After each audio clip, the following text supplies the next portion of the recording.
Anything what your grandma cannot see, you should not put on the internet. It was only described as a crime in, 2017? Cyber grooming is one of the most underreported crime by victims. Gosh, it makes me sick just thinking about it. I'm sorry.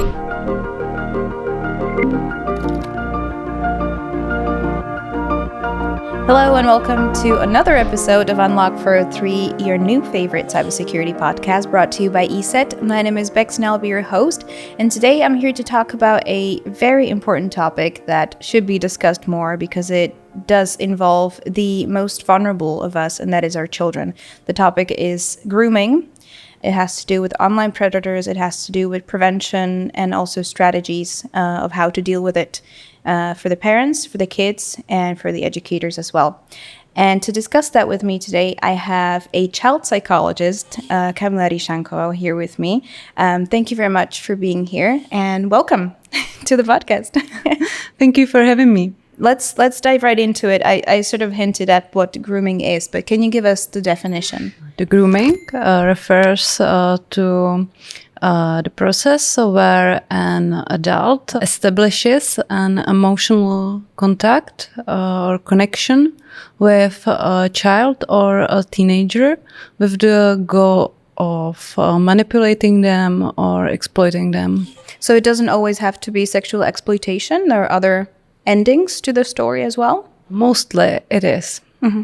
In most cases, there can happen blackmailing or the groomer wants money or something like that. From the child or their parents? Or? Yeah, from the child. If it's cyber grooming, the child sends pictures like nude or explicit videos of themselves, and the cyber groomer uses it to blackmail the kid. Mm-hmm. So there is a difference between online and offline grooming? Yeah, it is, because cyber grooming is happening in the online environment, and the offline grooming is in the real world. The child is meeting the groomer, but it takes much more time. So offline it can be usually someone that they know, and online it can be a stranger that they meet through social media, or... Yeah, they can meet through social media or gaming platforms. Officially, the kids shouldn't be on social media under 13. That's not always the case. But we know how it works. Yeah. So mostly the younger ones are at the gaming platforms, and the older ones are at social media or gaming platforms too. Is it mostly girls or boys that are the victims of online grooming? The victims of online grooming are mostly girls. Due to statistics, it's about 90%. Mm-hmm. But it doesn't mean that the boys cannot be the victim. Mm. Yes, it's important to spread the awareness on both. Yeah, absolutely. Why is it that you think girls are more susceptible to being victims of online grooming as kids? The girls are more likely to communicate with others, to share their emotions, and are looking for friends there. Are all the groomers pedophiles? No, not all groomers are pedophiles. It can look this way. To me, it does look that way. Yeah, but often the groomers are attracted sexually to adults, but they are failing in adult relationships. So they find substitute objects, and those substitute objects are kids. They are easier to manipulate. It's easier to talk to them. Yeah. Gosh, it makes me sick just thinking about it. I'm sorry. Are there any signs that a kid might become a victim one day? Is there any psychological, behavioral signs that one kid is more susceptible to it than another? There are a few signs. One of them is that the kid was cyberbullied before. That's one thing. Another is when the kid is socially isolated. that the kid is looking for friends online and wants to communicate with someone, and they do not trust themselves and have some doubt about themselves, so they are looking for someone to share with, and the cyber groomer is telling them, oh, you are great, you are amazing, this is so awesome about you, and they feel good in this. I'm guessing they're also using that against the child, like isolating them even more in that relationship from others. Are there once I had a privilege of talking to someone who works with kids and victims of online grooming. This lady said that oftentimes the child just becomes so isolated in this one relationship that none of the others exist anymore. And it only matters what the groomer thinks. It only matters what the groomer thinks of them and how they look for them and what kind of pictures and what kind of images they send them. And the opinion of their parents or friends even doesn't exist anymore.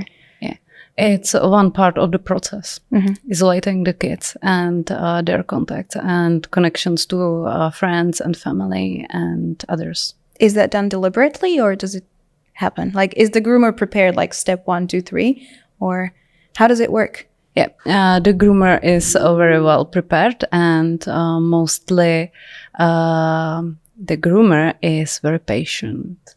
It doesn't have to be this way always, but mostly they are patient. They make initial contact with the kids, and they are looking for common things to talk about, to share. Then they are making those little secrets. Okay, you cannot tell your parents. We are special friends. I'm the only one who understands you. You are the only one who understands me. And after then, the cyber groomer starts testing the kid. You cannot tell this to anyone. Have you tell this to someone? And now I will send you some of my pictures. What do you say about it? Like, it becomes more sexual. And this process is called desensitization. So it means that cyber groomer gradually reduces the emotional response of the kid to the risky behavior. So it feels normal. Yeah, exactly. And then they push the boundaries. Yeah. If, let's say, the predator gives them, like, you should do this to yourself or that, does the kid do it? Or do they just pretend? Or what's the response to that of a child? There is blackmailing behind that. So if you don't do it, I will send all your pictures or print screens of our messages to your parents. And you told me about your mom this, so I will send it to her, and they will be so mad. You told me that they forbid you your phone or laptop for a long time. Yeah. So if you don't do this, I will do this to you. So then the child gets scared and does whatever. Yeah. Why doesn't a child, when something like this starts happening to them, why don't they go to their parents? That's a good question. Yeah. The kids are mostly scared. They are scared of their parents' reaction. They are scared of punishment. Sometimes they feel embarrassed that they should know better. So it's hard for them to come to their parents. But then that's an issue with the parents, right? They should teach them. That's why we're here, right? Yeah. It's not the kid's fault that they don't know that something bad might happen from a situation. It's usually the parent who should be responsible, or a teacher, or someone else that's leading them through life to teach them and tell them that these things might happen and how they should react, right? Yeah. I will be harsh. It's the parents' fault. I think that the one who is to blame is the groomer. Oh, yeah, of course. Of course, yeah. Not parents, not the kid, but the groomer, because Sometimes even the parents are in such a big distress from this situation, and they are thinking about how could this happen. They take a lot of blame to themselves, but the one who is to blame is the cyber groomer always. Really nervous talking about this topic because it's such, you know, I myself don't have kids, but I have, you know, nephews and nieces and a lot of, and we were all kids at once, right? And just thinking about even growing up, like we talked before the shooting, like growing up already in the age of internet and thinking back, I didn't know what I was doing. Like my parents couldn't teach me, my teachers couldn't teach me because they didn't know. They were never children with the internet. So just thinking what might have happened and now learning about all of these dangers that kids have to face today, it's horrible. Yeah, and it's still new. Yeah, it is very new. Yeah, but thankfully we have people like you who are working with the victims and talking about it and creating awareness, because otherwise, I mean, what else can we do? Yeah. Okay, moving on. I'm going to get emotional here. Does online grooming always turn into physical? Is there always some sort of sexual relationship with a child or abuse? Or are they sometimes satisfied with just videos, photos that I suppose they use for themselves or sell on the dark web? So probably. It always doesn't have to be physical. Sometimes the motivation is to get explicit photos and videos and sell it. What about the effects on the child into future? They are severe and enormous. The kid can experience depression, anxiety, social withdrawal, problems with trust, with adults or with their future partners in relationships, acting out, rebellion, sometimes drug abuse, more risky behavior, low self-esteem. They can feel like nobody understands them. In the severe case, there is PTSD, it's post-traumatic stress disorder. A lot of things can happen to the kid. It sounds like a long list of effects. Yeah, it is. Cyber grooming is one of the most underreported crime by victims. It was only described as a crime in 2017 in the UK. I think that was the first country to officially say, yeah, it's a crime. I mean, let's be honest, social media and the internet have been here way before that. Yeah. So it's a big problem. Have you heard of some cases where the parents find out that their child is being groomed or was groomed and they tell them to keep it to themselves? I know this happens in cases of offline grooming, let's say with clergy. So men of God, and when they groom a child, oftentimes the parents or someone from the village or town be like, oh, you don't want to make it more difficult to Mr. Priest, and they tell them to shut up. Yeah, sometimes this is happening. Why do you think that is? Why would a parent choose someone else over their child? I'm not sure that they are picking someone else, but they are trying. This is their way how to protect their kid, because I think in some cases the parents are just so scared and they don't know what to do that they just do this because it feels natural. If we won't speak about it, it will go away. And sometimes the kid is afraid of the threats from cyber groomer. Like, I will send your nudes to everyone. So the kid wants to keep it quiet. So if a child realizes that they're being groomed, what should they do? What's your advice?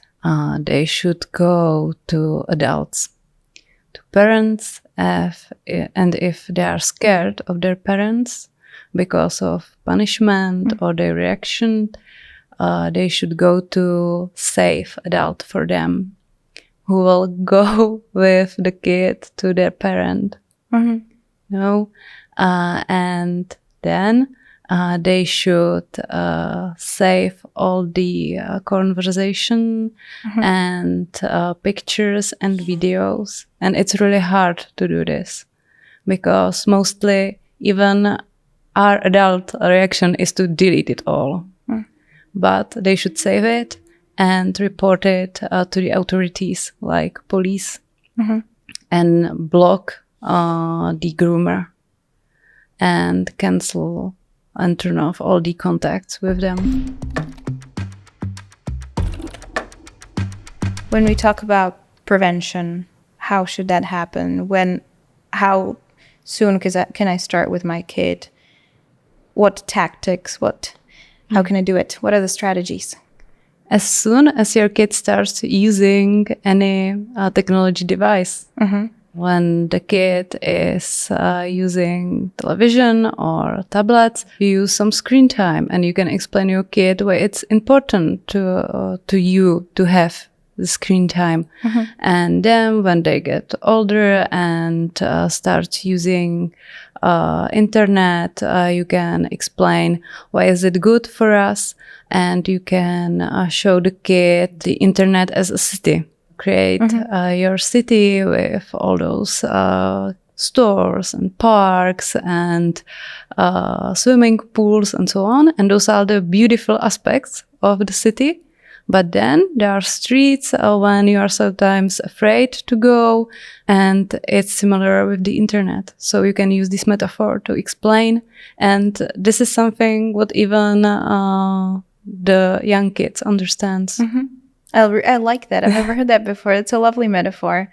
I like that. When it comes specifically to grooming online predators, how do you explain that particular one to a child?